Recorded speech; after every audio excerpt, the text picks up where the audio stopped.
the called prophet. The called prophet is not one of the mistakes that we make as believers is to think that the place of the prophet is dispensable with. That's one of the mistakes we make. The place of the prophet is not something you dispense with. It's the foundation. I will show you scriptures. It's a foundation. And that's why you must take away sentiments and your bias and your emotions and how you feel.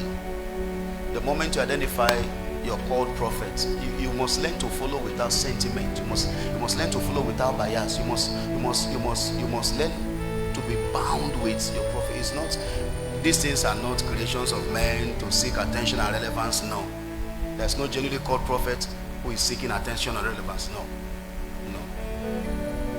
So we have to remove sentiments from this thing. They are called prophets. To be a called prophet means you are appointed, anointed, and commissioned by God. Appointed, anointed, and commissioned by God. To be a called prophet means you are sent to a person or a people. Let me tell you this. The way you didn't choose your biological father, you don't choose your prophet. It is God who apportions it. One of the trademarks of a confused generation is that we change fathers like we change rapper. We change churches the way we change rapper.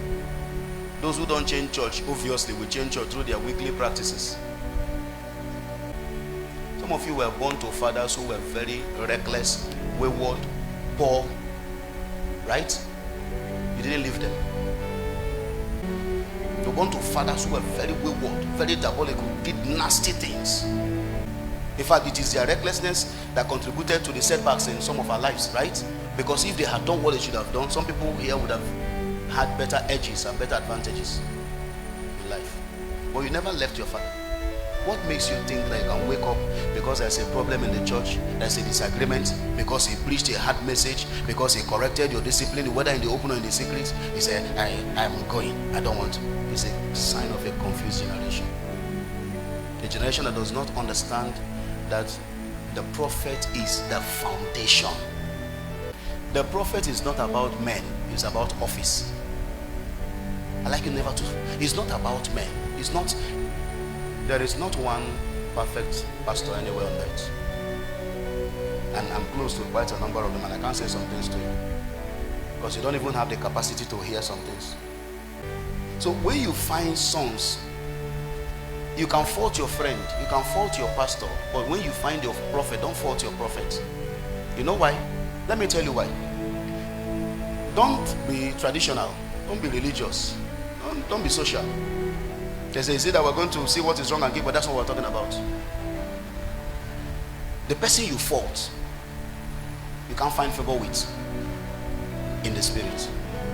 When Miriam, even though they were blood relatives to Moses, the moment Aaron and Miriam began to fault Moses, they died. That's why a pastor can sit under a pastor who carries grace, who enjoys dimensions of God's favor. But because of it, there is something faulty in their hearts. There is no transmission of virtue. I have sat with many young ministers, matured ministers across board. And when I talk with them, some of them come from our fathers in the faith, our grandfathers in the faith, our great-grandfathers in the faith. And when I talk with them, I see one common error amongst them. What is that common error? They don't understand the foundation called the prophets. They don't understand it. Because how hard can you walk? In this kingdom, the established protocol for the establishment of the believer, the prophet is a major player there. I can put it to you, take it anywhere. What you work for 1 year to get, I will get in 1 minute by prophetic covering and connections. All I've done all through ministry in my few days is understand honor system. I've taken my time to understand honor system. I've taken my time to understand honor system. Once you understand it, your life will change. I'll tell you this. You will die suffering. That your small business will not take you anywhere. That your craftiness, your intelligence. Let me tell you the problem we have. If we will not embrace the truth of this kingdom, when trouble comes, we'll compromise. That's why you see a married woman can go and sleep with a man to make money. to come and do what with it. Cook for your husband to eat. Because when we teach these things don't mean anything to them. So God built the church upon the shoulder of the prophets. And that's why, if you look carefully in our tribe, you will see that every father has a father. Every prophet has a prophet. It just goes all the way till we all terminate in heaven. Every prophet has a prophet. You don't know God enough not to need a prophet.